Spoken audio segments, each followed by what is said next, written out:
Hi, welcome to Once Upon a Word. I'm Mark. So what's the difference between borrow and lend?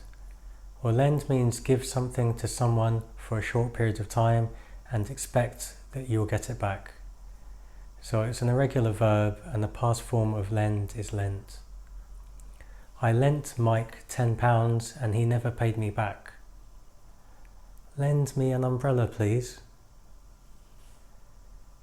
Borrow is a regular verb meaning get something from someone intending to give it back after a short period of time. Let me borrow your pen for a minute. Or, he had borrowed a car from his friend. The person lending something owns it and is letting someone else use it.